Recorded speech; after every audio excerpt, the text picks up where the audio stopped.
Bonjour, vous regardez la série Entretien, interface, formation, recherche. Nous sommes aujourd'hui au CNAM avec Jean-Marie Barbier à Paris en France, au Centre de documentation sur la formation et le travail. Nous allons avoir un entretien intitulé Jean-Marie Barbier et l'institution académique de la formation des adultes. Je suis Olivier Marty, ancien élève du Centre de recherche sur la formation que Jean-Marie Barbier a créé. Et nous allons donc évoquer plusieurs thématiques, le parcours personnel ainsi que les cultures professionnelles de la formation des adultes, notamment autour du prochain numéro d'éducation permanente sur les 50 ans de la revue, autour de l'histoire de la formation des adultes en France. Ensuite, l'entrée au CNAM de M. Jean-Marie Barbier et la formation des adultes, son parcours personnel et ce qui l'a amené à construire ses objets de recherche. Ensuite, la constitution de champs de pratique en champs de recherche, où il s'agit de penser les activités et les conceptualisations ordinaires des acteurs. Puis nous verrons comment est reconnue internationalement la formation des adultes, avec notamment des collaborations européennes qui ont préfiguré une chaire UNESCO présente dans plusieurs parties du monde. Et une dernière partie sur le champ de la formation d'adultes et de l'éducation comme territoire académique. Monsieur Jean-Marie Barbier, bonjour. Bonjour. Vous êtes donc au CNAM. Est-ce que vous pouvez nous dire en quelques mots votre parcours personnel et ce qui vous a conduit à étudier les cultures professionnelles de la formation? Merci Olivier, et merci à l'Université de Rouen, et merci à Alban en particulier pour sa contribution à cet entretien filmé, comme on dit. Vous me fournissez l'occasion, d'où le lien avec les cultures professionnelles de la formation, de faire un peu le point sur les correspondances entre mon parcours personnel, les recherches individuelles et collectives que j'ai été amené à conduire, des créations institutionnelles que j'évoquerai, et puis ce que nous avons appelé, ce que vous venez d'appeler les cultures professionnelles de la formation, sur lequel en effet j'ai fait un article récemment à l'occasion des 50 ans de la revue. Quelque part, c'est aussi les 50 ans de la formation des adultes, en tout cas de l'apogée de la formation des adultes. Et donc, parce que, quand on est comme moi et comme mes amis et collègues, nous avons vu se succéder plusieurs cultures professionnelles de la formation.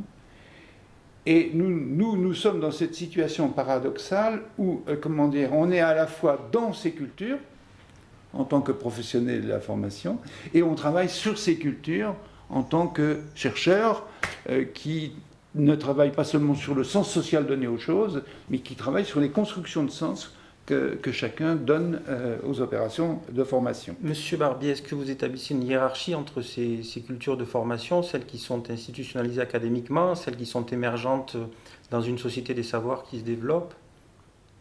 Là, vous venez d'utiliser la notion d'émergence, c'est parfaitement adapté. Il existe une coexistence en quelque sorte de plusieurs cultures professionnelles de la formation. Elles subsistent ensemble. La toute dernière, dont je dirai quelques mots tout à l'heure, est seulement émergente. Donc c'est une grille de lecture, c'est pas une hiérarchie. C'est pour comprendre. Je vais donner quelques exemples, mais auparavant je voudrais dire que beaucoup de choses que je vais être amené à présenter, selon la logique du discours que vous venez de dire, ont été conduites avec Marie-Laure Vitali, avec qui j'ai travaillé, continue de travailler depuis 20 ans, et donc qui a joué un rôle considérable dans toutes ces œuvres et tous ces chantiers, toutes ces créations. Donc elle ne pouvait pas venir cet après-midi pour des raisons de santé de sa fille, mais je voudrais qu'elle soit présente dans cette séance à la mesure même de la présence qu'elle a eue précisément en tant que à la fois grande professionnelle de la formation et grande professionnelle du management de la recherche en formation. Alors, peut-être d'abord un mot sur la culture, enfin les cultures dont nous parlions tout de suite, parce qu'elles sont de nature à faire comprendre un peu la logique d'ensemble de mon itinéraire. Moi, je suis rentré dans le monde de la formation des adultes dans les années 70, et il faut comprendre que la place de la formation des adultes à cette époque, socialement, n'a rien à voir avec la place actuelle. Rien qu'un détail, mais la formation d'adultes dépendait à l'époque du Premier ministre. Donc ça a duré 3 ou 4 ans. Et nous étions dans une situation où finalement le problème important, c'était l'offre de formation. Et plus généralement, au niveau économique et social, on était dans une logique de production tirée par l'offre. On est encore dans la logique keynésienne, des politiques keynésiennes, qui se traduisent par cet pilotage par l'offre, mais aussi par une conception du progrès qui est très différente de la conception actuelle. À cette époque-là, c'était pour progresser, il fallait spécialiser. Il fallait, plus on était spécialiste, plus on fait progresser les pratiques. Et donc, du coup, c'est vrai aussi bien pour les métiers, les qualifications, c'est le grand âge des qualifications, mais c'est aussi vrai pour les disciplines. Parce que c'est le moment, la fin des années 70, où les disciplines, la diversité des disciplines, la constitution des universités autour de la plénitude de l'éventail des disciplines, c'était l'époque des grands sociologues, pour la partie qui m'intéressait. Et alors, pour cette époque-là, si je regarde mes propres travaux et si je regarde les travaux de mon équipe, à ce moment-là, c'est à ce moment-là qu'on a commencé à créer, notamment en rapport avec la création notamment d'un organisme important qui s'appelait le C2F, un centre de formation de formateurs. La logique principale, c'était former des professionnels de la formation. Et donc, ce qui était important, c'était des actes des formateurs, comme l'analyse des besoins, comme l'évaluation. Et j'allais dire, j'ai hérité, en rentrant dans la vie professionnelle de la formation des adultes, de cette logique d'analyse des activités importantes pour la formation d'adultes. L'analyse des activités, intervient 2 fois. Enfin, les activités interviennent 2 fois en tant que composante de la formation et en tant que préparation, en tant que référent de la formation. Et donc, si je regarde les objets que nous nous sommes donnés à cette époque-là, on est vraiment là-dedans. C'est le monde professionnel de la formation, la qualification, la professionnalisation, etc.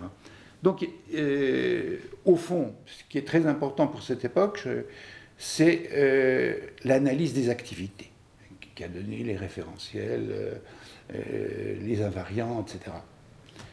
Il y a une deuxième époque que moi j'ai vu apparaître, émerger, comme vous dites, de façon caractéristique à la fin des années 80 et courant des années 90, qui est toutes les questions liées, au rapport entre la formation et les environnements qui lui donnent sens. C'est-à-dire le management des entreprises, la construction des identités professionnelles, les valeurs, tout ce qui est de nature à donner du sens et de la qualité à la formation. Et donc, du coup, on a fait à cette époque-là, et c'est à cette époque que s'est structuré le laboratoire que vous évoquiez tout à l'heure, qui a maintenant changé de nom, mais qui était le centre de recherche sur la formation. Les grands axes du centre de recherche sur la formation, c'était formation et identité, formation et organisation, formation et forme de la communication. C'était tous les environnements significatifs des activités de formation. Et donc c'est à cette époque que nous avons fait formation et situation de travail, formation et management, formation et direction d'entreprise. Donc c'est, si vous voulez, qualité, opération de qualité. Donc tout ce qui donne sens, hein, et nous sommes à ce moment-là intellectuellement dans une période qui est constructiviste, hein, pas du tout comme la période précédente, c'est-à-dire que ce qui importe, c'est de, comment dire, le sujet se construit à travers à travers ses activités. Hein.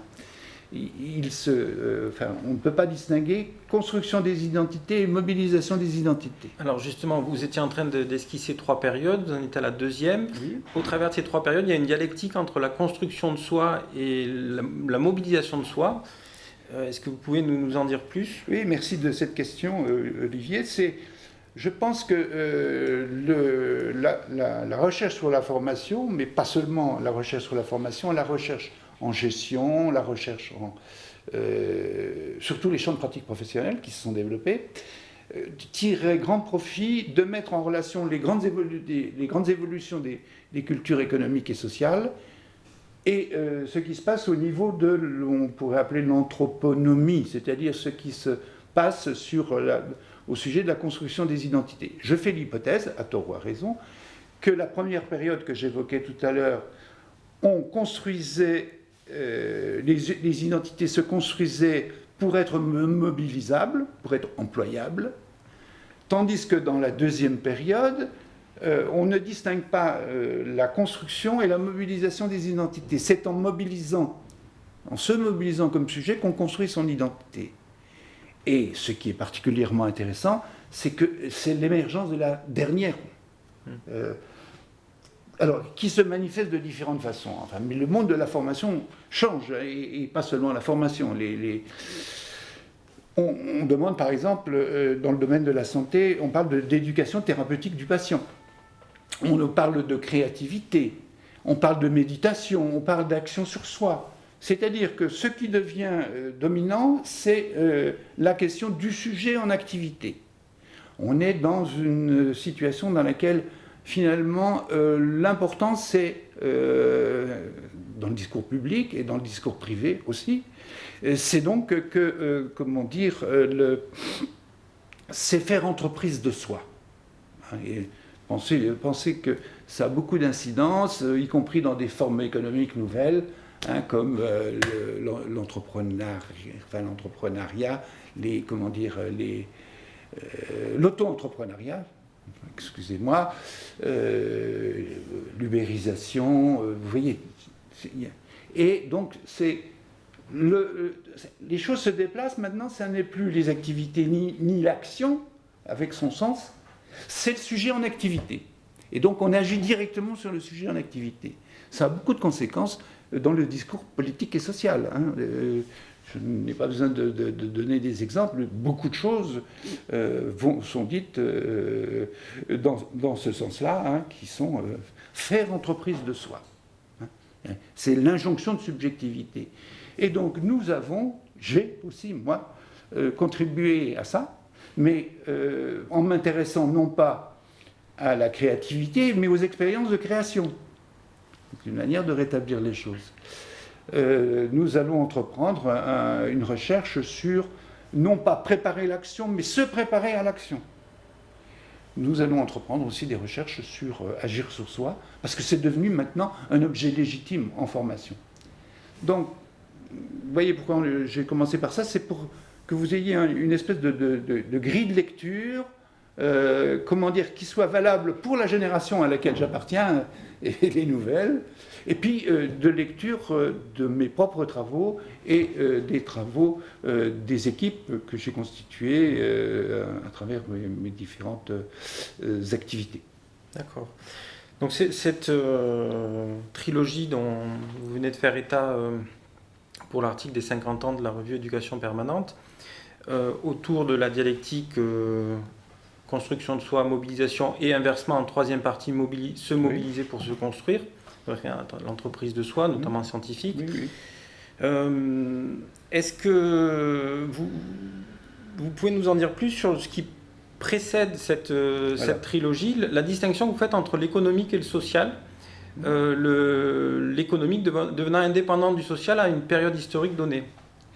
Alors, merci, parce que avec cette question, vous me permettez d'aborder la question de comment je suis rentré, moi, dans le monde de la formation des adultes, et d'où je viens auparavant. Vous avez une formation à la fois d'économiste, de sociologue, vous avez travaillé avec... Alors, j'ai toujours pensé que j'ai jamais été dans la religion, je suis presque hostile à l'affiliation disciplinaire.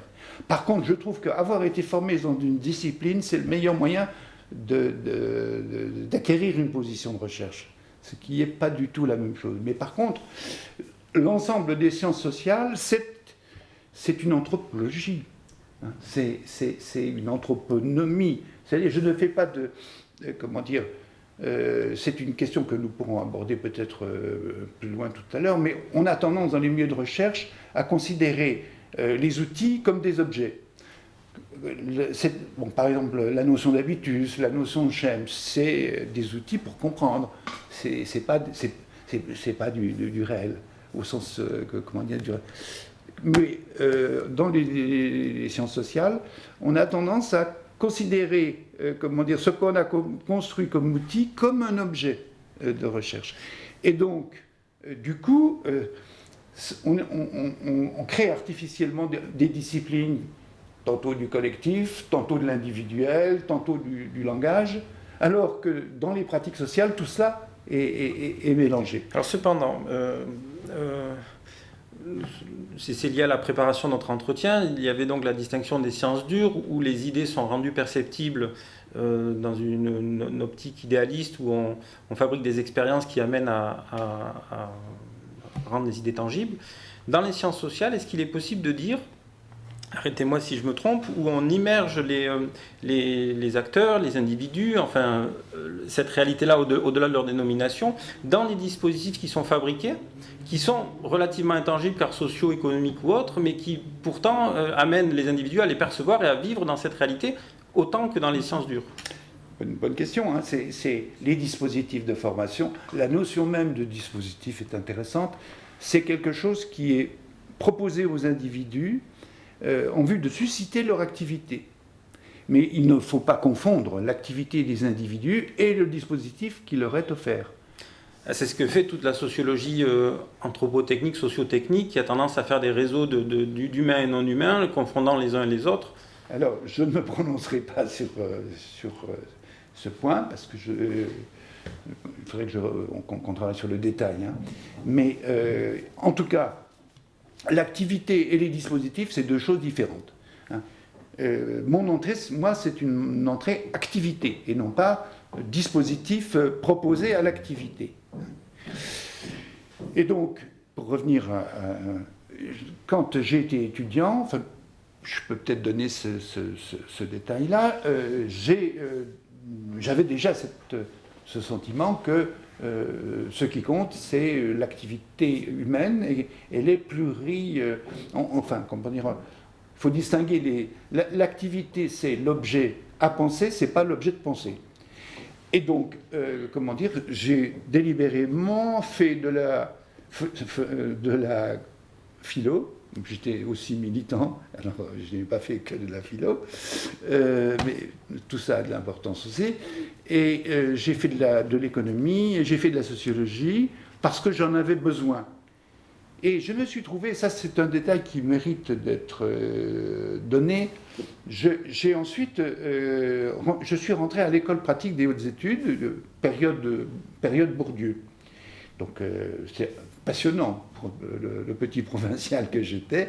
Je venais tous les mercredis et donc, comment dire, j'ai donc pris la posture de compréhension en intelligibilité, même si, comment dire, c'était des disciplines. Hein. Bourdieu, le sociologue, comment dire, dans son énoncé même de ce qu'il écrit, dit le sociologue dit ou pense que. Hein. Et donc, je me suis trouvé, venant de Nancy et de l'Institut national pour la formation des adultes, où j'avais fait une recherche sur l'économie familiale et sociale, et d'où mon intérêt pour l'ordinaire, je me suis trouvé, Marcel Lehne dirigeait à la fois l'Institut national de la formation des adultes et est devenu directeur adjoint du CNAM. Donc, je suis rentré au CNAM sur cette base, comment dire, ce qui est très important, c'est que je me suis trouvé devant une difficulté que j'ai résolue et de la façon que je vais vous expliquer, et ça a des conséquences jusqu'à maintenant. En gros, comme j'étais dans une équipe de formation de formateurs, on m'a donné comme objet les questions importantes de l'époque. Analyse des besoins, évaluation, élaboration de projets, etc. Et plutôt que de faire des recherches sur comment analyser les besoins ou comment évaluer, qui sont l'attitude la plus habituelle, je me suis intéressé à la question suivante. Qu'est-ce que les gens font quand ils analysent les besoins? Qu'est-ce qu'ils font quand ils évaluent? Et d'essayer de rendre compte de ce qu'ils font. Autrement dit, je me suis mis dans une position d'analyse des activités, et non pas dans une position d'emblée d'améliorer. Je n'étais pas dans une position, comme on dit aujourd'hui, finalisante, ou finalisante au sens de faire progresser, ou dans une posture comment dire, oui, d'amélioration, hein, de prescription. Hein. Non, ce que j'ai fait, j'en ai pour une seconde pour terminer là-dessus, c'est comment fonctionne une pratique d'analyse des besoins, comment fonctionne une pratique d'évaluation. Et je me suis rendu, et en faisant ça, donc c'était pas facile, hein, on l'a fait un peu ensemble avec, ça, je crois qu'on s'est influencé,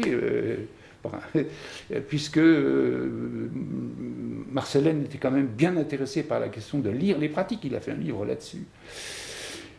Et cette manière de procéder a fait que ce qu'on a fait sur l'analyse des besoins et sur l'évaluation a eu d'emblée une bonne ouverture internationale.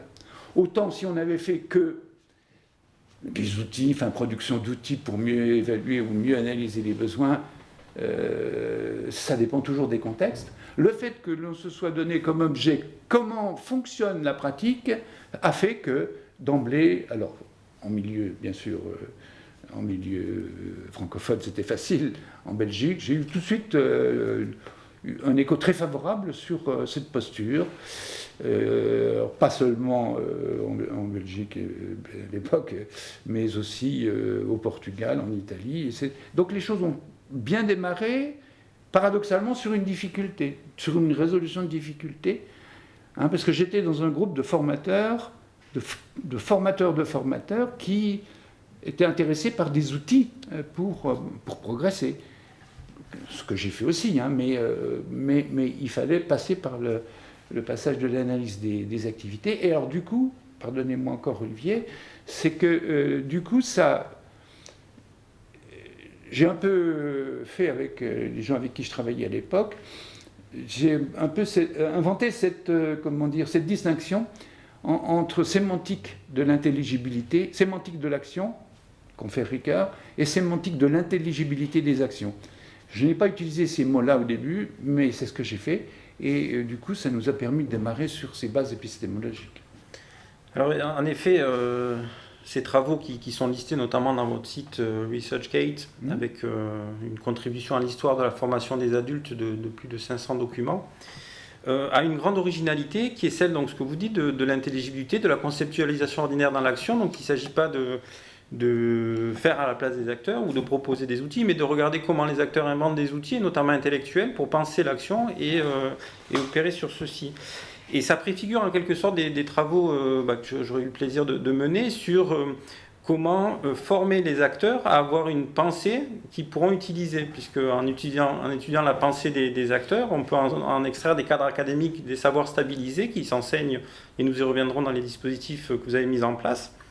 Et donc d'étudier après, non pas la conceptualisation ordinaire, mais la conceptualisation préparée par l'Académie, puisqu'elle les a au préalable récupérés, stabilisés. Donc ceci nous amène à ce que vous appelez la constitution des champs de pratique en champs de recherche.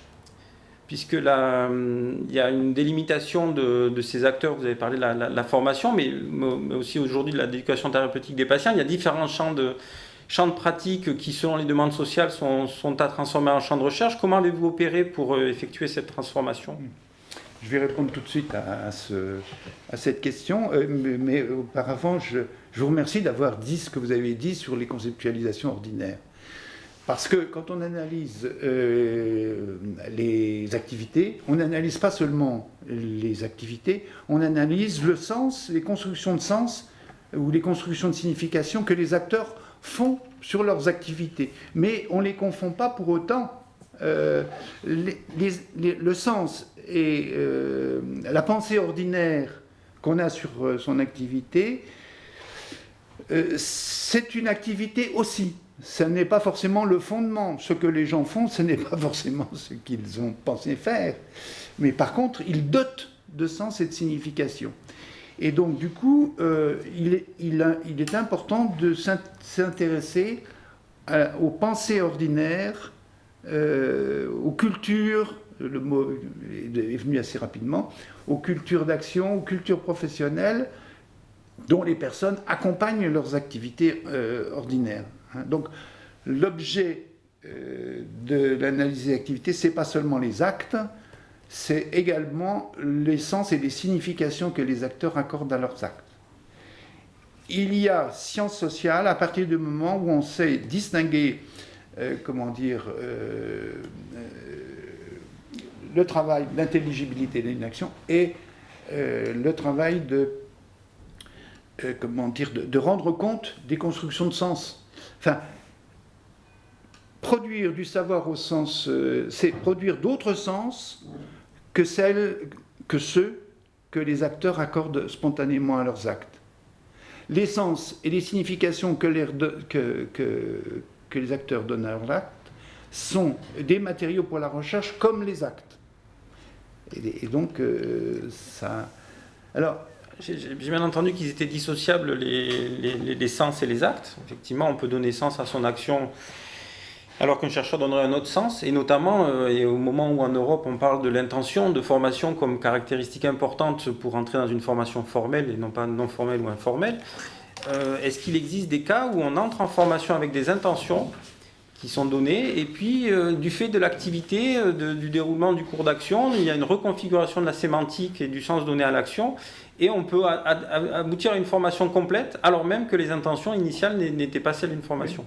C'est la situation normale. Certains ergonomes disent que la planification de l'action, ce n'est pas ce qu'on fait dans l'action, mais c'est une ressource pour l'action. Tout ça, c'est intéressant. C'est-à-dire que il y a une sémiotisation continue de l'action pendant son déroulement. Ce que j'avais prévu comme sens au départ n'apparaît pas, mais je donne un autre sens. Et ça enrichit considérablement, là j'utilisais le langage de l'action, ça enrichit évidemment considérablement la formation, puisque on va... Alors qu'au départ d'une formation, on est venu en traînant les pieds, on s'aperçoit en cours d'eau, par exemple, que c'est bien intéressant, mais sur un autre plan. Est-ce que pour ce dialogue que nous avons, nous pourrions parler d'une action polysémique avec... Polysémiotisée. Alors ça revient un petit peu au même, c'est-à-dire et une sémiotisation évolutive. Mais c'est très intéressant, ça veut dire qu'il y a plusieurs charges et surcharges de sens. Pour une même action, je peux donner, on le voit bien quand on analyse la formation, il y a un sens pédagogique, il y a un sens de formation, il y a un sens par rapport au travail, il y a un sens par rapport au social et à la production des moyens d'existence. Donc il y a un même acte de formation est polysémiotisé par rapport aux différents espaces par rapport auquel il prend signification. Il y a les points de vue sur cette action dans différents espaces d'activité où se réalise l'action et l'évolution historique de ces points de vue qui peut elle-même varier. Oui, et quelquefois le point de vue n'est pas au départ, il est en cours de route. Hein. C'est-à-dire que l'action prend sens, mais on le sent, c'est dans l'ordre de l'intuition, ça n'est pas forcément dans le domaine de la conscience. Mais on sent que c'est intéressant de faire ça. Et donc, ça n'est pas forcément, comment dire, ça n'est pas mis à la conscience. Moi, je fais des distinctions assez précises, parce que depuis, j'ai travaillé beaucoup sur l'activité, aux situations de perception, aux situations de conscience, aux situations d'intuition. Donc, tout cela, c'est, comment dire, c'est des mises en relation entre ce que je fais en formation et d'autres espaces. Mais il faut quand même que je réponde un petit peu à la question que vous avez formulée tout à l'heure. Je ne l'ai pas fait parce que j'ai pris c'est la question que vous avez posée sur comment transformer un champ de pratique en champ de recherche. Oui. Au CNAM, on est quand même très concerné par ça, parce que bon, la structure dominante, c'est quand même des champs de pratique professionnels. Dominante. Moi, quand je suis rentré au CNAM, il y avait encore psychologie, sociologie, c'était au sens traditionnel du terme. À l'inverse, dans les universités, il y a des départements qui ont pris de l'importance, et des départements plus professionnels, mais qui ont quelquefois un statut plus faible que les départements au sens disciplinaire.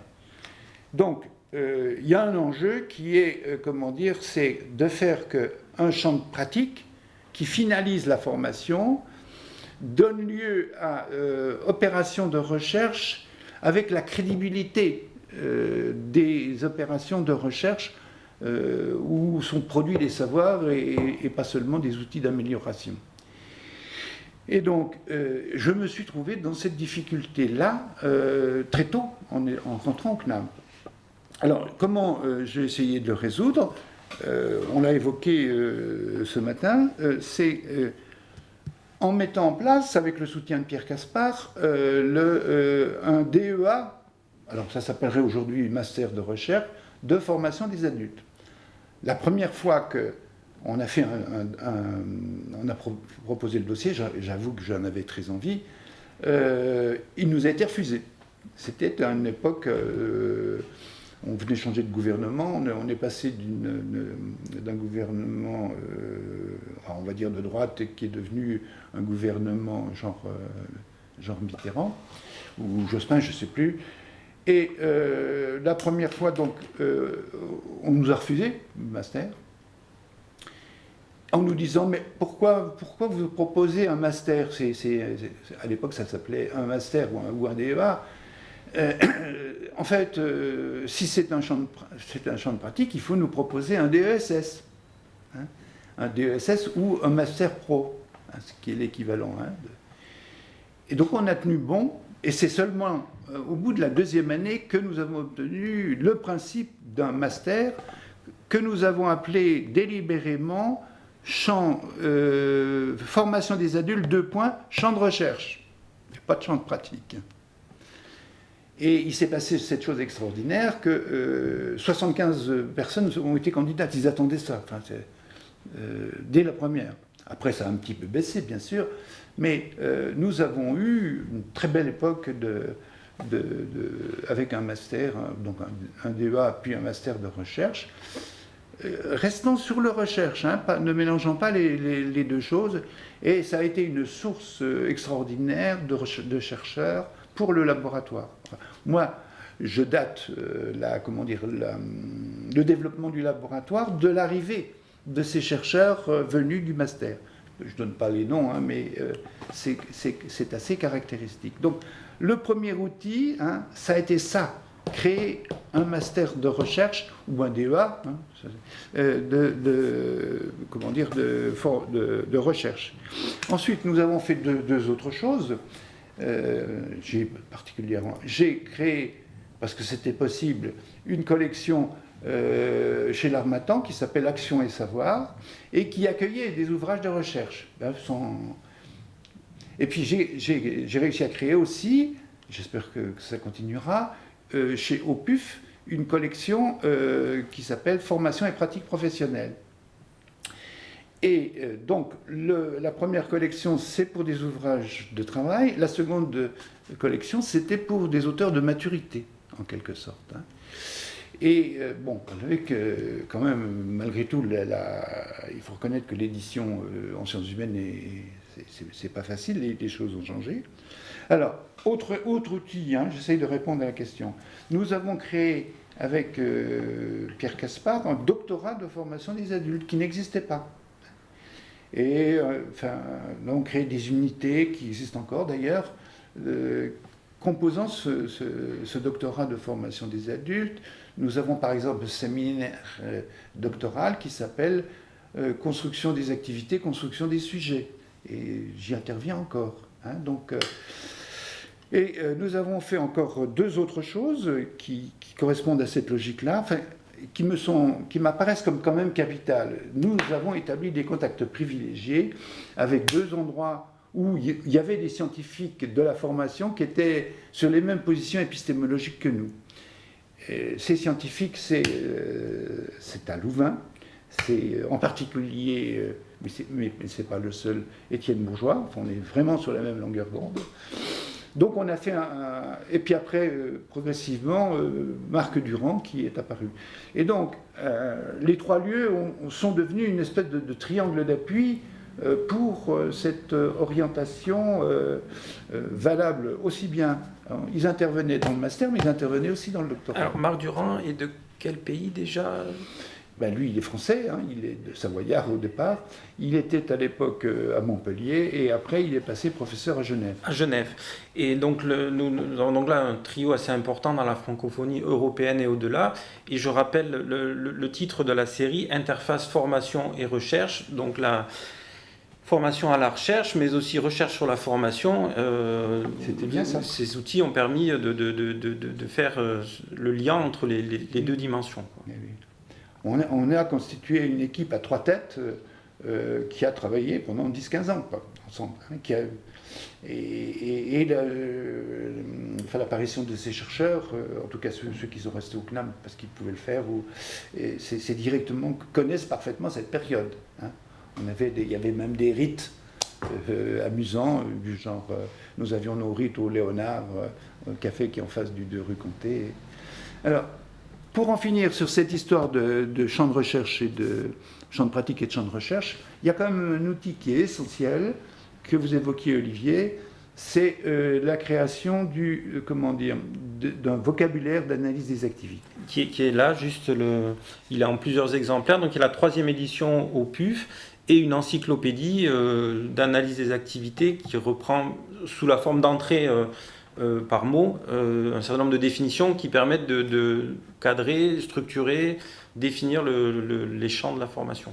Alors, je vais revenir là-dessus, mais je peux donner une précision.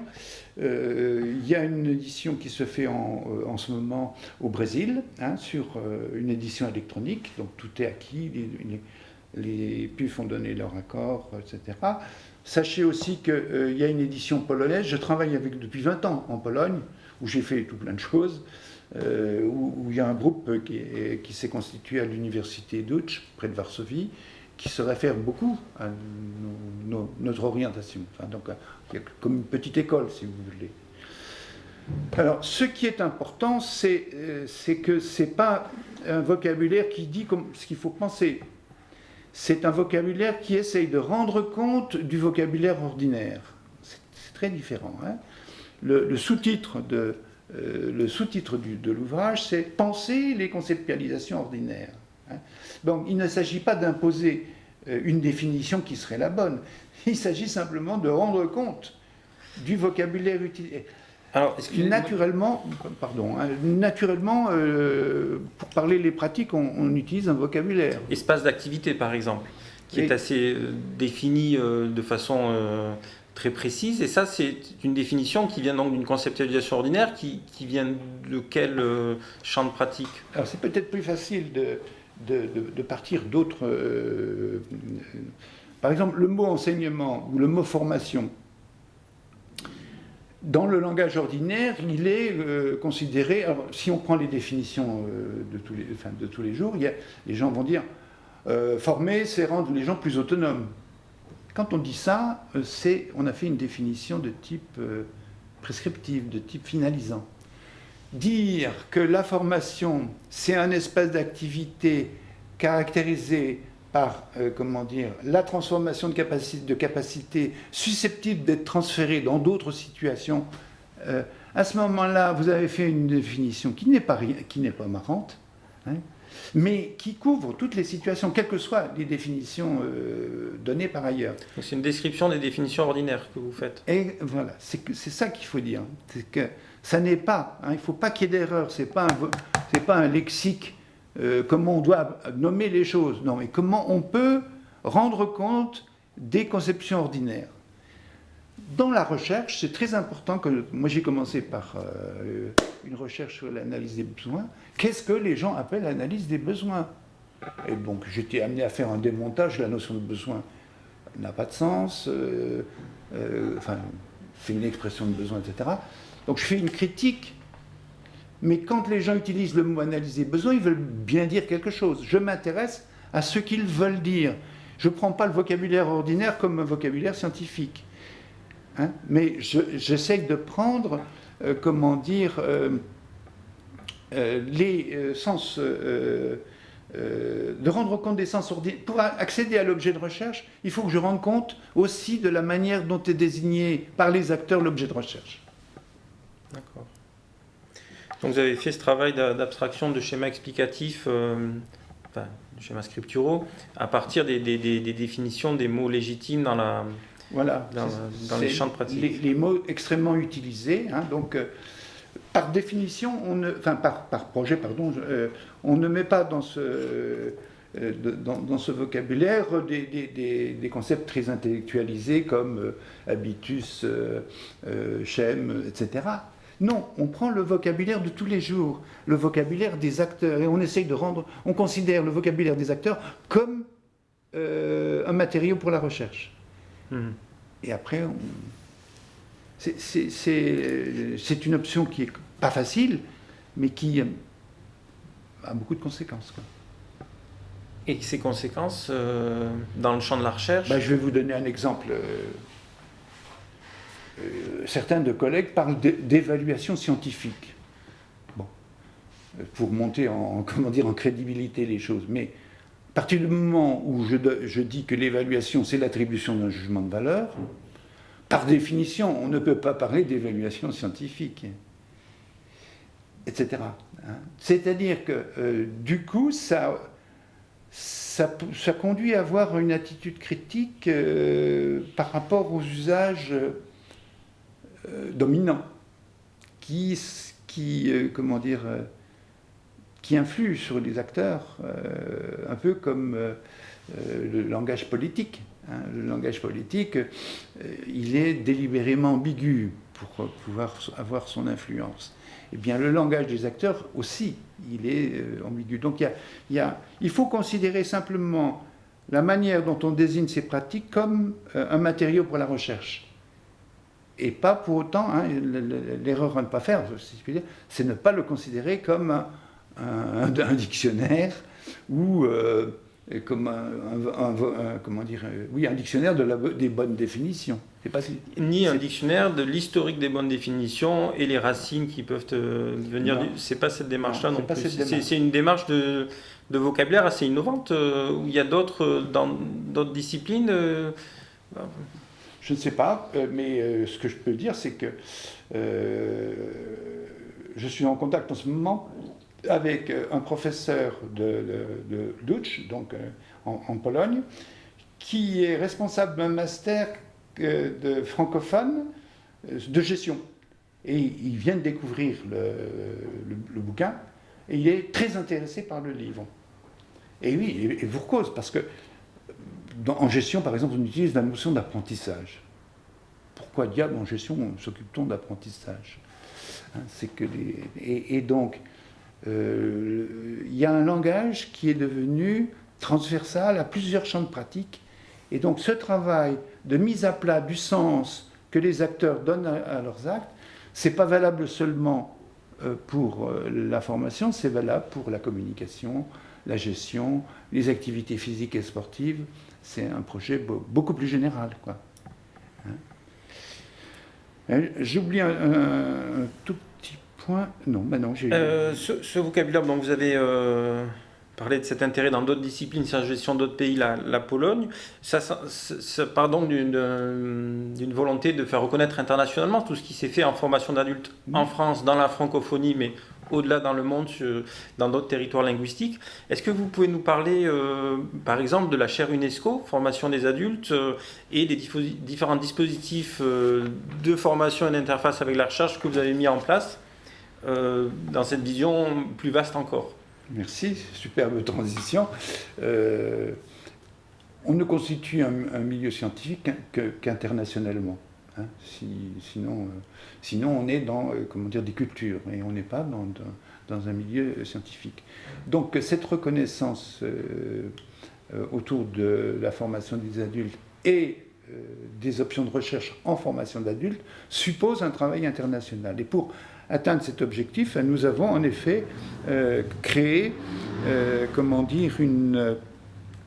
j'ai développé des relations internationales très fortes. Elles sont venues un peu naturellement, hein, au Portugal, en Italie, au Chili, beaucoup, au Brésil particulièrement, enfin j'y vais pratiquement tous les ans. Je publie beaucoup chez eux. Et j'évoquais le fait qu'il y ait une publication sur place. Hein. Alors ça, c'est un point. Et nous avons créé une chaire UNESCO pour CNAM, qui a fonctionné pendant 4 ans, et qui avait pour but d'entretenir ces relations entre ces pôles. Hein. Une chaire UNESCO, ce n'est pas un laboratoire, c'est un pôle d'activité d'enseignement et de recherche. Et, c'est un peu moins soumis aux mécanismes académiques, mais c'est beaucoup plus soumis à, l'influence, enfin, ces objectifs d'influence sociale, que ça doit avoir une influence sur les pratiques. Enfin, c'est quelque chose de très important. Et dans cet esprit, nous avons, par exemple, créé, on l'évoquait tout à l'heure avec The Conversation, nous avons créé des outils de communication scientifique grand public. C'est-à-dire que là, par exemple, je publie régulièrement dans The Conversation des textes qui,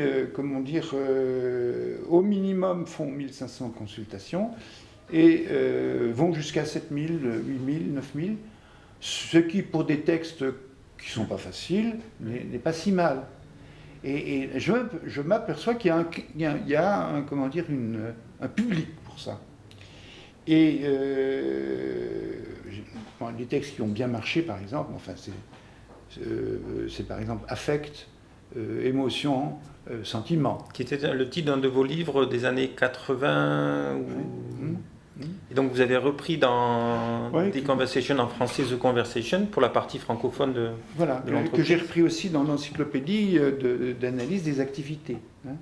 Alors, l'encyclopédie d'analyse des activités, c'était aussi un outil international, parce qu'on a fait collaborer beaucoup de collègues étrangers aussi. Hein. Quand même, surtout en dominante francophone, mais enfin quand même, ça élargit singulièrement. Je crois qu'il est là. C'est voilà. Et donc,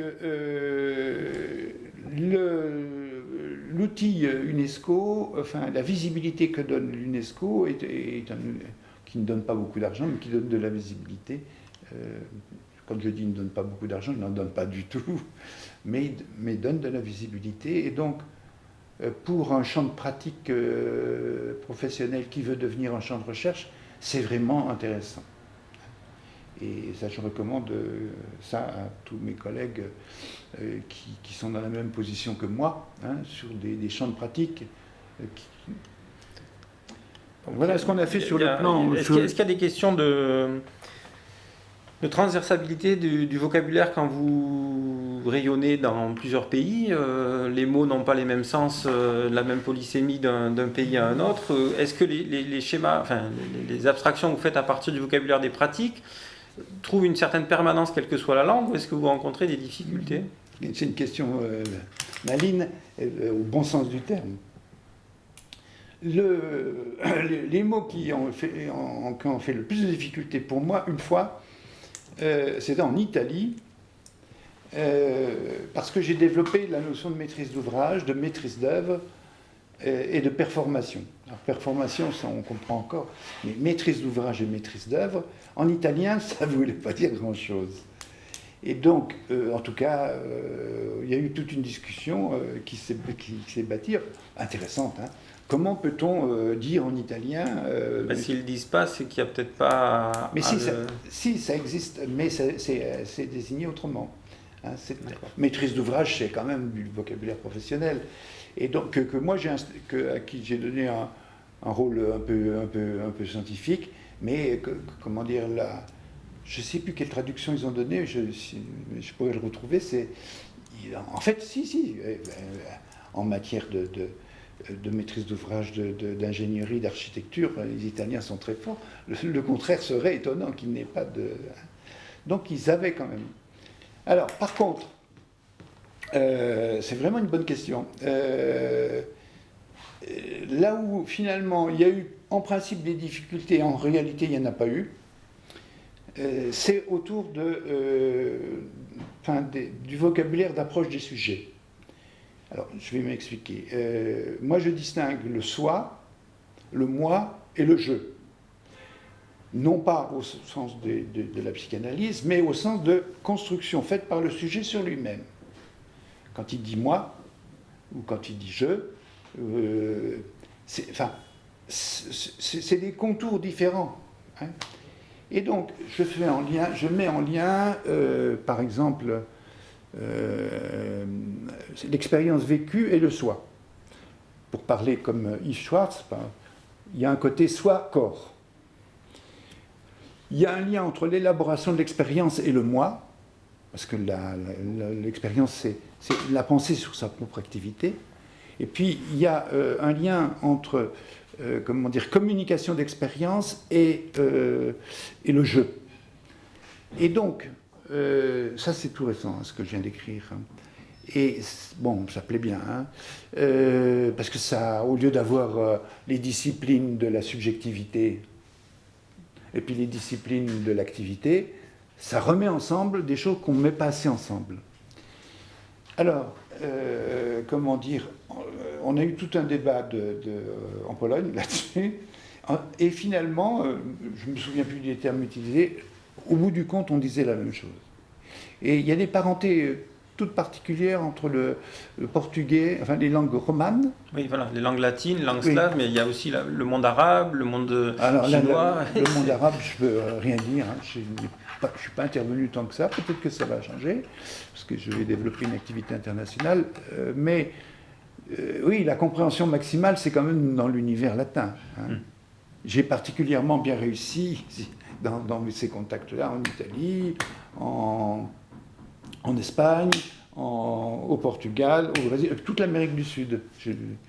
Donc, parce qu'il y a une complicité dans les manières de penser, hein, y compris de se penser soi, quoi. D'accord. Pour en revenir, bon, donc cette expansion dans plusieurs pays du monde, vous disiez que les chaires UNESCO étaient un outil extraordinaire pour transformer des champs de pratique en champs de recherche. Est-ce que vous pourriez vous situer par rapport à d'autres chaires comme celle à prendre au XXIe siècle, comme celle les autres chaires qui existent en France? Alors on a des vocations un petit peu différentes. Je connais quand même celle de l'UCRIA, qui est quand même davantage sur la formation des enseignants. Et donc on est assez proches, hein, sur le plan, on écrit ensemble, enfin on a fait des bouquins ensemble. Les deux chaires, s'appuient mutuellement. Il n'y a pas de concurrence en fait, il n'y a pas de problème de... Alors il y a une autre chaire qui dirigée par un Français, Jean Guichat, qui travaillait ici, et qui est logé en Pologne. C'est sur l'orientation. Alors il a une conception épistémologique, nous avons une conception épistémologique assez proche, et donc il n'y a pas de, c'est sur le côté construit du sujet aussi. Et donc il n'y a pas de... Je connais un peu moins je connais François Tadei, mais je connais un peu moins ce qu'il fait, pour être franc, et donc je peux difficilement répondre à la question. Par contre, je connais un petit peu... celle qui a été créée par des collègues de Marseille sur la formation professionnelle. Et donc, voilà, là, comment dire, à mon avis, les chaires UNESCO peuvent encore se développer, il y a matière à. Par contre, il y a un truc que je n'ai pas abordé avec vous, mais qui constitue quand même une part importante de mon activité, c'est comment dire, les sciences de l'éducation et les sciences de la formation comme territoire. Oui, alors je rappelle que vous avez été donc président de la section 70 du CNU, du Conseil national des universités, section sciences de l'éducation, et que vous avez préfiguré la reconnaissance au sein de cette section de la formation des adultes, donc ce champ de pratique particulier, jusqu'à modifier l'intitulé de la section. Alors, je ne revendique pas la paternité parce qu'elle a été obtenue par quelqu'un avec qui j'ai particulièrement bien travaillé et qui est une amie proche, Brigitte Albero. Qui est dans cette série aussi. Et qu'il a obtenu tout récemment malgré une certaine résistance à l'intérieur des sciences de l'éducation, il y a une petite... comment dire maintenant, ça s'appelle sciences de l'éducation et de la formation. Ce qui est quand même, à mes yeux, quelque chose de très positif, parce que ça élargit le champ des pratiques, puisque pour moi, l'accompagnement fait aussi partie de l'éducation. Alors, il nous a fallu mener un certain nombre de batailles de territoire. Enfin, de territoire au sens de faire reconnaître. Alors, comment dire, de mon point de vue, ça s'est traduit parce que j'ai travaillé avec mes amis de sciences de l'éducation sur ces batailles-là. Alors, ça aboutit à 3 ou 4 types de choses. D'abord, première chose, c'est distinguer les manifestations professionnelles selon leur orientation dominante. Au lieu de tout mettre comme étant scientifique ou tout mettre comme étant professionnel, nous avons fait un travail systématique de donner une finalité plus forte dans un sens ou dans un autre. Alors je vais vous donner quelques exemples. C'est Jackie Beiro qui a créé la Biennale de l'éducation et de la formation. Mais j'étais dès le départ de cette aventure, ce qui m'a donné envie quand hélas Jackie est disparu, de proposer qu'on la continue. Et je l'ai appelée Biennale de l'éducation, de la formation et des pratiques professionnelles. Autrement dit, j'ai voulu que la biennale, c'était cohérent avec la logique de Jackie Beiro, d'ouverture, un dispositif d'ouverture vers le monde professionnel. Donc un lien fort, alors il y a des communications sur les deux plans. Premier type de chose. Deuxième type de chose, je crois que l'Université de Rouen a fait un entretien filmé comme celui d'aujourd'hui avec Jean-Louis Martinon. Alors, il faut que vous sachiez que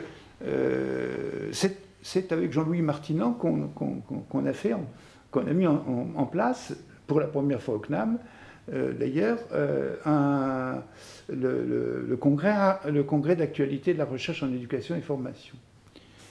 Jean-Louis faisait valoir qu'à cette époque, il était sensible au fait de l'existence d'un front de la recherche qui existait dans les disciplines de sciences dures et qu'on n'avait pas ça.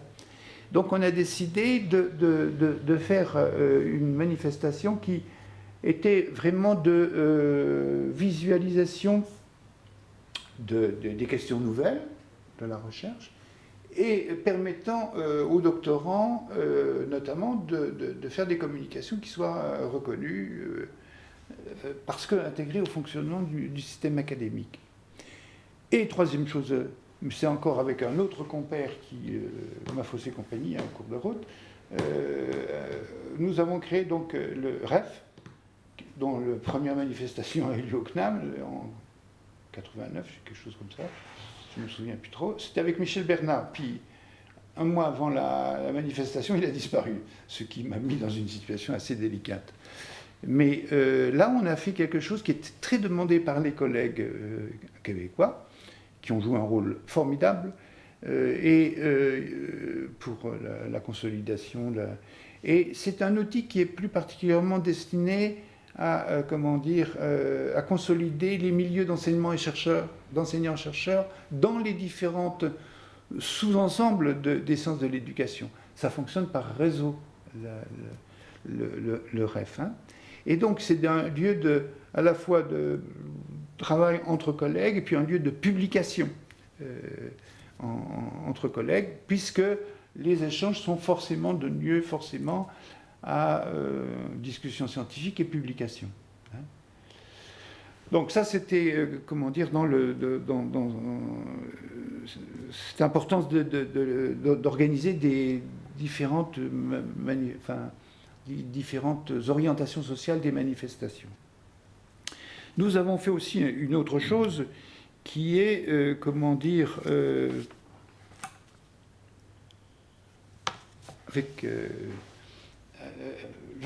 personnellement, j'ai eu une ligne en tant que président du CNU, deux préoccupations. D'abord, ne pas rentrer dans le système de ABC, de hiérarchisation donc avec des gens comme Chantal Amadesco, qui est celle qui l'a obtenue, on a classé, pas classé. C'était important. Hein. Et la deuxième chose, qui est peut-être plus personnelle de ma part, moi, je ne suis pas d'accord avec l'idée de défendre, de réclamer la reconnaissance. Quand on réclame la reconnaissance pour une discipline ou un champ de pratique ou une institution, ça veut dire qu'on se met d'emblée dans une position minorée. Je fais l'hypothèse que, c'est la production qui vous donne la reconnaissance, point à la ligne. C'est-à-dire il faut être lu, que les autres soient obligés de vous lire, les autres disciplines aussi, et à ce moment-là, je veux dire, tout vient par surcroît, comme on dit. C'est-à-dire demander la reconnaissance ne sert à rien, elle s'impose. Elle est, c'est par l'intensité, la qualité et l'internationalité, si je puis dire, de la production que les choses s'imposent. Et donc, par ailleurs, je voudrais dire une chose, c'est que ça c'est aussi une position personnelle. Pour moi, les disciplines universitaires ne sont pas des objets épistémologiquement éternels. Les disciplines sont apparues au XVIIIe, XIXe siècle, hein, quelquefois même au XXe. C'est des découpages par les chercheurs. Hein. La sociologie, c'est plus le collectif, la psychologie, c'est plus l'individuel. Bon, après, on est obligé de créer la psychologie sociale pour bricoler tout ça. Tout ça, c'est un peu artificiel. Et donc, beaucoup de choses étaient, à une certaine époque, dans l'enveloppe philosophie qui couvrait tout. Alors, mon idée est la suivante, c'est que, l'organisation en discipline et l'organisation en secteur universitaire, ce sont des âges de la pensée sociale, de la pensée scientifique. Et que donc, c'est pas un problème. Constituer un secteur, c'est pour ça qu'on peut se développer. Constituer un secteur comme les sciences de l'éducation et de la formation, en tant que discipline, en tant que territoire, avec des postes, etc., c'est reconnaître que des moyens enfin, les sciences de l'éducation et les sciences de la formation sont des moyens d'enseignement supérieur et de recherche qui sont accordés par la collectivité à un champ de pratique. Et dans les disciplines, à un champ disciplinaire. Mais, comment dire, il convient de... Nous avons besoin, comment dire, d'organiser... Enfin, avoir une pratique d'enseignement supérieur, c'est drôlement important. Alors, je vais donner un autre exemple. Je suis personnellement partisan de la professionnalisation par l'enseignement supérieur. Dans les créations que j'ai faites, je l'ai fait souvent, on ne peut pas continuer à former dans l'enseignement supérieur des gens dans des disciplines qui n'arriveront pas, qui auront le sentiment d'avoir un sentiment identitaire à la fois fort et blessé, parce qu'il n'y a pas d'emploi derrière. Et donc, il me paraît important d'orienter quand même les secteurs universitaires autour de champs de pratique professionnelle, mais pas à la manière des formations professionnelles prescriptives. Orienter l'enseignement supérieur vers des champs de pratique professionnelle suppose un certain nombre de conditions qui sont par exemple sur le plan de la recherche, d'organiser des recherches de compréhension et pas uniquement de prescription, d'outils de gestion ou des choses comme ça. Non, c'est des outils pour comprendre les pratiques. Il y a des dispositions à prendre sur le terrain de l'enseignement, de la formation. Quand on a construire toute une filière de formation autour d'une pratique professionnelle suppose des ingénieries extrêmement exigeantes. Troisièmement, s'orienter, faire de l'enseignement supérieur, préparant à la professionnalisation, ça suppose aussi des dispositions organisationnelles, de gestion des ressources humaines. Par exemple, avoir des enseignants qui sont pas uniquement enseignants ou pas uniquement chercheurs, qui peuvent être aussi des professionnels, déclinés selon des formes différentes, une triple identité professionnelle, une identité d'enseignant, une identité de chercheur et une identité de professionnel. Alors ça suppose des collaborations entre collègues qui sont loin d'être réunies dans beaucoup de cas. Hein. Mais donc, la reconnaissance, pour revenir là-dessus, des centres de l'éducation, des centres de la formation, comme secteur universitaire qui est hyper important, parce que comment peut-on former sans recourir à la recherche, suppose donc pas uniquement le directeur du conseil scientifique en éducation en France, qui s'appelle donc Dehaene, Stanislas Dehaene, parle, il ne fait pas que ça, hein, ses livres sont intéressants, mais dans l'expression grand public, dans les journaux, enseigner c'est une science. Avec une forme, et donc c'est relayé par le ministre de l'Éducation, donc comment s'appelle-t-il M. Blanquer. Jean-Michel Blanquer, donc qui dit aussi autre chose, mais qui n'empêche, quand on présente l'enseignement comme une science, c'est un peu nier la recherche en éducation. Et c'est d'une part, et puis c'est surtout très inefficace, parce que socialement ça ne marche pas. Hein, si on dit que...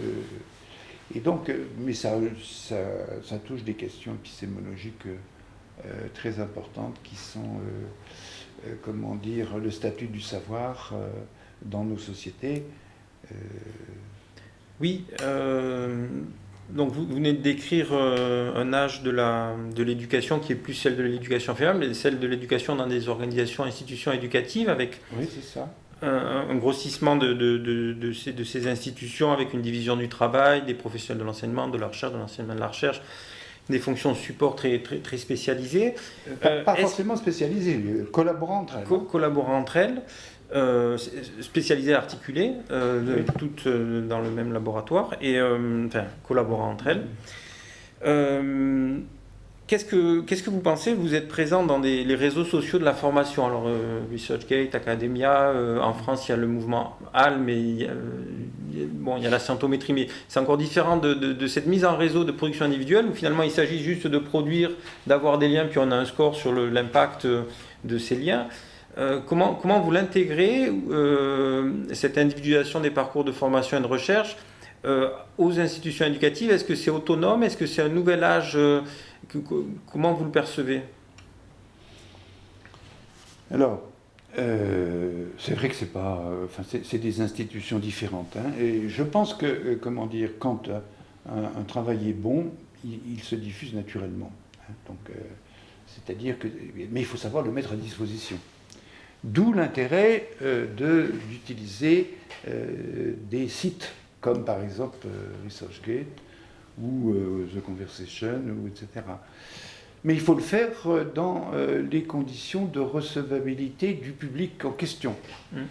Alors ça suppose par exemple pour The Conversation pas forcément de renoncer comment dire, pas forcément de renoncer à des questions théoriques, mais quand même de les présenter de façon que ça soit, enfin, qu'on tienne compte des conceptualisations ordinaires des gens.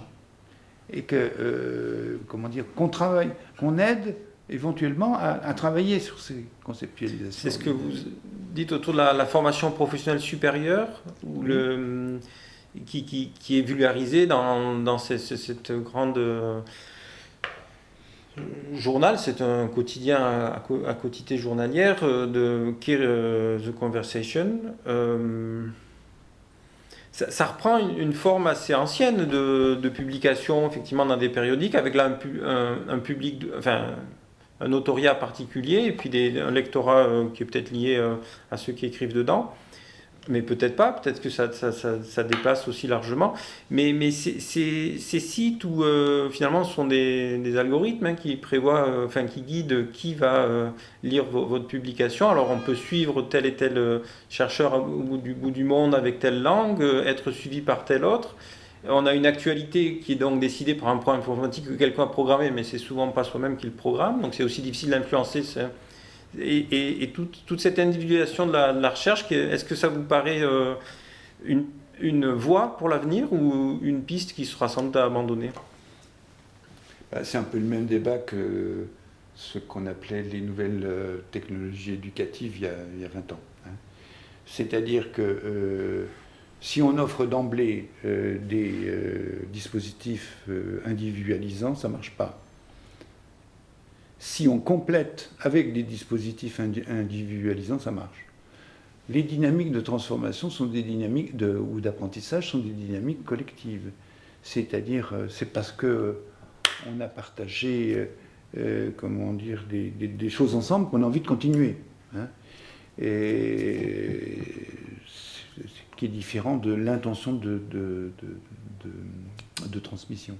C'est souvent le vécu émotif d'un changement, une transformation de soi par plusieurs personnes qui est la suite. J'ai lu plus tard qu'avant-hier un truc assez intéressant. C'est un monsieur qui lisait pour son frère qui était devenu malvoyant des textes, comment dire, de la littérature, je ne sais pas. Eh bien, il a gardé de cette lecture en présence de son frère, des moments d'émotion partagée, qui n'appartiennent qu'à eux deux. Donc, je fais l'hypothèse que la question n'est pas entre individuel ou collectif. La question pertinente, c'est, on prend beaucoup de plaisir à se transformer. Il y a un plaisir énorme à la transformation de soi. Ce plaisir qui est le garant de ce qu'on appelle l'épistémophilie. Hein. C'est donc c'est ça qui fonde les relations entre émotion et apprentissage. C'est-à-dire, quand il y a une émotion, comment dire, on se transforme. Si on parlait de la création, je dirais des choses analogues. Donc, c'est par les émotions comment dire, partagées, que se créent des apprentissages, et que donc, du coup, on ne peut pas poser le problème en général, individuel et collectif. L'individuel a sa place une fois qu'on a créé la dynamique collective. Hein, ces émotions partagées, c'est vraiment très important. Soit dans le groupe classe, soit dans la famille, soit le groupe, enfin des différentes formes de groupes qui partagent des émotions de transformation de soi. On a une chose, comment dire, il y a un très bon bouquin de... Moi j'ai découvert ça avec un très bon bouquin qui s'appelle Le travail amoureux de... Bon, le nom, l'auteur me reviendra, où, comment dire, c'est des chapitres tantôt personnels, tantôt très théoriques, et donc l'auteur, comment dire, attire l'attention sur le plaisir trouvé à la transformation de soi. C'est intense. Alors, il y a un ouvrage que vous connaissez évidemment, puisqu'il est ici au Centre de documentation sur la formation et le travail. Ouvrage de philosophie d'Olivier Reboul, Qu'est-ce qu'apprendre, oui, où l'émotion joue un rôle, et notamment l'émotion positive, l'appétence, l'affect, le ressenti positif qui permet de vouloir continuer. Oui, alors pour être franc, j'ai pas lu. Où je l'ai feuilleté il y a longtemps, donc je ne peux pas faire de commentaires sur ce qu'a apporté particulièrement Reboul, mais ça ne m'étonne pas, hein, c'est-à-dire que c'est pas de maintenant qu'on a découvert ça, évidemment. Hein. Et donc, je recherche le nom de l'auteur, il ne me revient pas à l'esprit, mais... Enfin, moi j'ai l'intention, dans les années à venir, de faire des choses sur émotion et apprentissage, et qui vont vraisemblablement aller dans ce sens-là. Je pourrais peut-être rajouter, puisque c'est proche de ça, deux bricoles qui me viennent à l'esprit. Finalement, si je regarde ma vie professionnelle, je constate que j'ai eu tendance à travailler avec des gens qui ont eu une partie de leur vie professionnels, pas des gens qui sont d'emblée devenus enseignants-chercheurs. Marie-Laure Vitali, que nous évoquions tout à l'heure, mais là je travaille pas mal aussi avec Martine Dutoit, avec Long Fang Quang, avec mes doctorants sont aussi des professionnels. Et donc tout se passe comme si l'appétence pour le problème social se créait dans les situations professionnelles, et qu'après, la personne le transforme en demande théorique. Je suis frappé En fait, moi, je travaille beaucoup, c'est agréable, hein, avec des gens qui ont une expérience professionnelle et qui ont une demande théorique. C'est pas du tout... alors, c'est contraire à la vision... pour les praticiens, il faut que ça soit simple. Hein. C'est l'inverse. Quand on touche à l'essentiel, comment dire, on l'a déjà dans sa propre expérience, et la manière dont je gère les thèses, on peut trouver toutes les thèses que j'ai dirigées sur le site ResearchGate. Hein. C'est la manière, j'insiste sur le fait que, comment dire, le raccrochement, enfin la détermination de l'objet de recherche à partir d'une question importante socialement, enfin toujours dans les thèses, il y a au fond une question sociale qui suscite un affect, qui suscite une envie de progresser, et après une transformation en objet de recherche. Donc la détermination des objets de recherche ne se fait pas en fonction de, de concurrence entre cette zone-là était occupée, celle-là est libre encore. Non, c'est ce qui me détermine et ce qui détermine les réactions des gens avec qui je travaille, c'est d'éclaircir leur rapport à l'objet, leur rapport à la question posée. Qu'est-ce qui me dérange? Qu'est-ce qui me gratte? Qu'est-ce qui me dérange? Qu'est-ce que j'ai envie d'éclairer comme question de compréhension pour que ça puisse éclairer après la transposition dans le domaine de l'action. Et ça, c'est spécifique à une thèse en formation d'adultes? Non, mais c'est pas spécifique, il y en a beaucoup qui le font, hein. Mais c'est difficile de ne pas faire ça en formation des adultes. C'est-à-dire que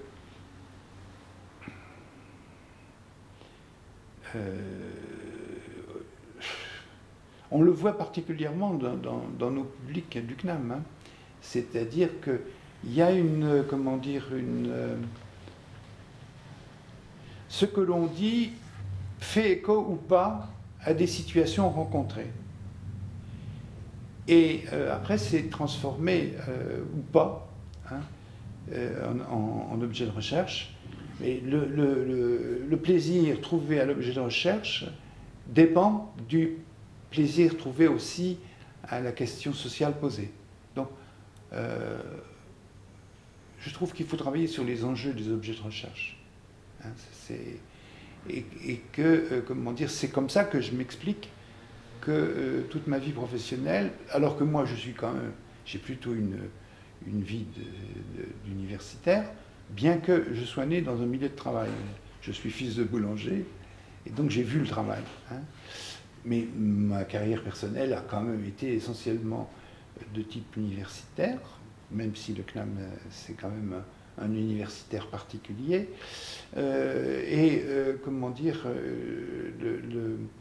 Eh bien, les gens avec qui je travaille le plus spontanément sans vraiment contrôler, sans savoir, c'est des professionnels. C'est-à-dire qui sont venus à avoir une demande théorique après avoir eu une période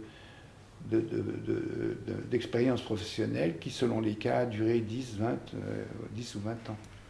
Il y a le rapport au savoir et aux problèmes professionnels du doctorant, mais aussi celui du directeur de thèse et comment il construit son orientation de recherche pour le doctorat. Vous avez touché du doigt cette chose un peu mystérieuse où il y a une complicité qui se fait là-dessus, hein, mais sur des bases...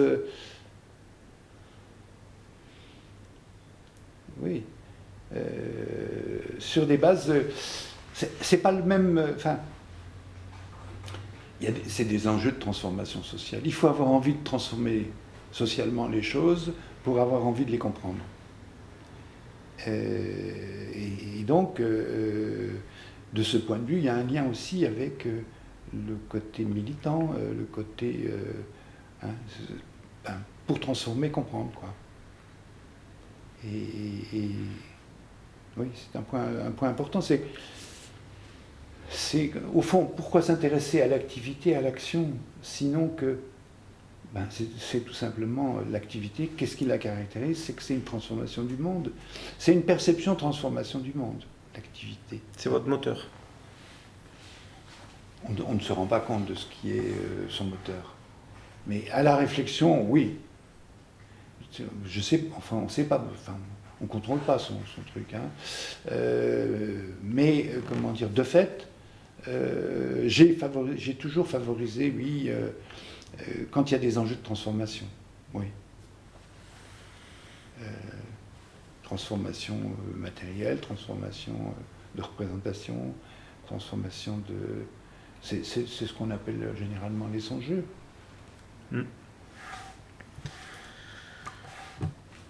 Monsieur Jean-Marie Barbier, merci beaucoup pour cet entretien qui devrait éclairer nos auditeurs et spectateurs. Nous vous donnons rendez-vous dans la prochaine étape de la série. Très bien, merci à tous deux, Alban et Olivier, et puis bonjour aux autres.